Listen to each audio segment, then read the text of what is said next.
All right. Chase, you can begin whenever you're ready. Morning, my name is Chase, and today I'd like to talk to you about strategic ambiguity. I first got interested in this topic when a video just happened to come across my newsfeed.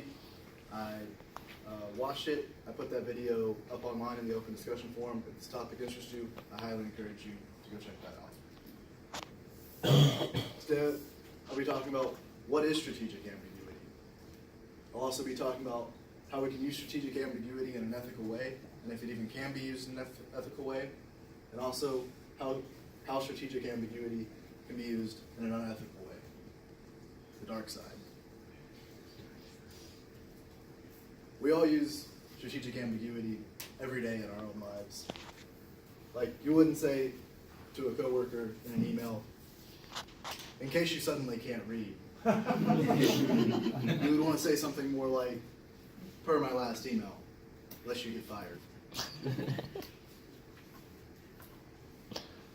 Organizational communication expert Eric Eisenberg, in his 1984 essay, Ambiguity, a Strategy in Organizational Communication, said it like this: strategic ambiguity describes the way people may communicate unclearly but still accomplish their goals. In other words, remaining open to interpretation by both clients and employees. How do businesses use ambiguity in an ethical way? Well, one way we see this, when a business has multiple goals or diverse audience or an overly clear message may not do the job. One way that we see this often is in advertising. Like Lone Star College's own Start Close, Go Far. What this means to me, what this means to you, and what this means to Dr. Mood are all going to be much different, but we're all going to end up at the same goal, which is go to Lone Star. We see this in advertising all the time, like Microsoft's Be What's Next, Toyota's Let's Go Places, Apple's Think Different, and Nike's Just Do It. Another way we see an ethical way of using ambiguity is to facilitate change, explaining a future direction in which everyone within a company can relate. We often see this in mission statements, like Disney's mission statement, using our portfolio of brands to differentiate our content, services, and consumer products. We seek to develop the most creative, innovative, and profitable entertainment experiences and related products in the world.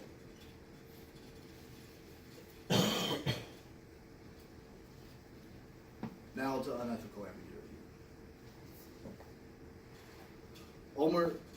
Ulmer and Sonell, in a 1997 article about tobacco companies, said this: if organizational leaders use ambiguity or incomplete information to cloud a listener's understanding of a situation, then strategic ambiguity should be judged unethically.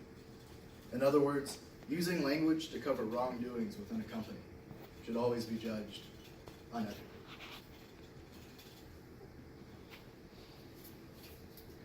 We have a robust network of strategic assets that we own or have contractual access to, which give us greater flexibility and speed to reliably deliver widespread logistical solutions. We have metamorphosed from an asset-based pipeline and power-generating company to a marketing and logistics company, whose biggest assets are its well-established business approach and innovative people. Whose eyes just glazed over while I was reading that? That was Enron CEO Jeff Skilling's final letter to his shareholders, ensuring them that everything was just fine. But we know, as history has shown us, that not everything was fine at Enron. In fact, everything was more than just fine. Jeff Skillings here was using very precise wording to confuse and bore his listeners and his readers. This is the dark side of strategic ambiguity. In conclusion, I hope you now have a better understanding of what strategic ambiguity is and how it can be used in an ethical manner, as well as when ambiguity should be avoided.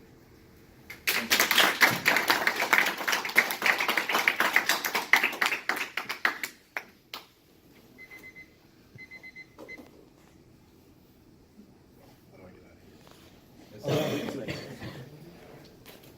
So, I watched the video recording that Chase posted to the discussion forum, and it's a great video, and it does point to something that is a phenomenon in the real world of work. It is a form of business communication.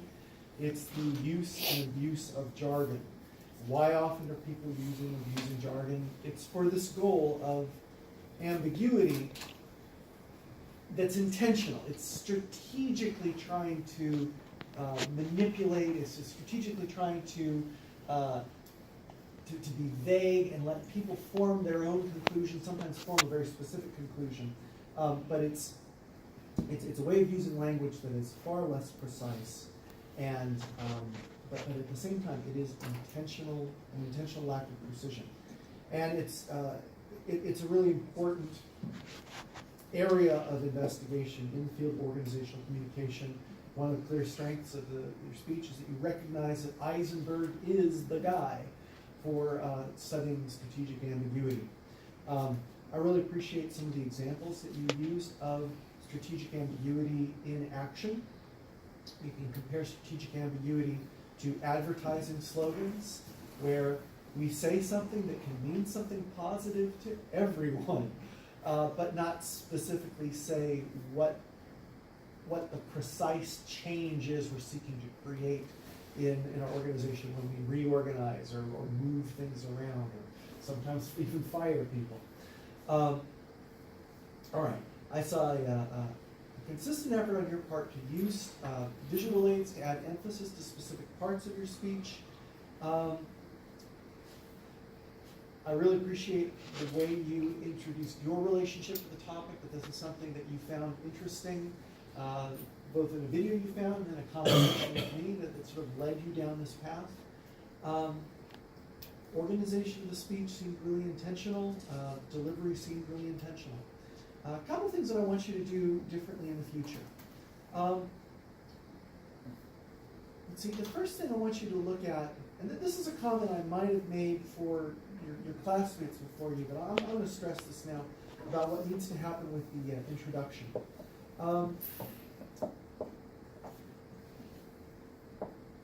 I caught that you described your credibility, your interest in the topic.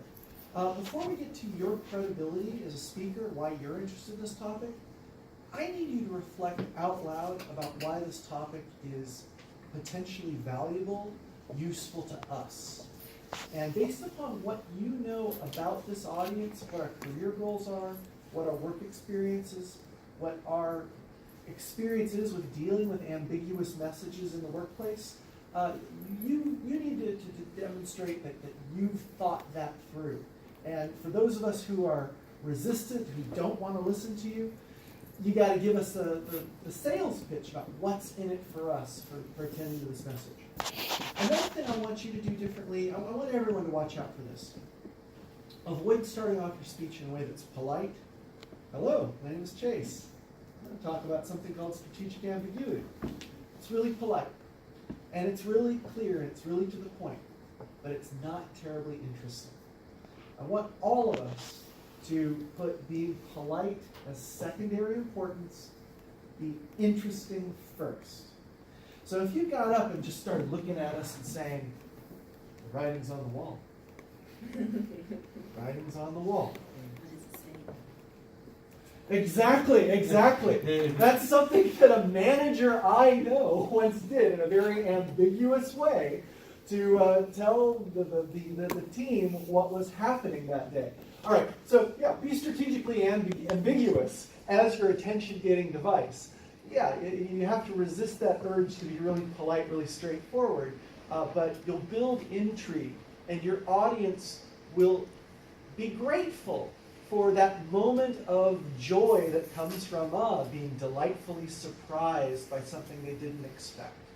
All right, so I'd like to see some improvements in the way you're constructing the introduction of your speech. Another thing that deals with the topic of strategic ambiguity, one piece that's missing that I want everyone to know about based on Chase's topic. Further exploration would get into this. Strategic ambiguity as a management strategy demands that managers know the level of competence of employees. If you're dealing with entry-level employees, people who are untrained, unskilled, who don't have an invested tenure with the company, strategic ambiguity does not work. It frustrates, it confuses, it makes the employees angry at the boss for not telling us what we need to do. To relate it to what Pierce was talking about, if we're dealing with those outer circle members, those strangers, I don't know who my employees are, do not use strategic ambiguity. When we're dealing with people who are invested, who are part of that inner circle, who have a higher level of intimacy between the manager and the, who have a higher level of intimacy with the manager and who are skilled at their job, who can be trusted to take initiative and operate independently, strategic ambiguity can work great. If I am in an office and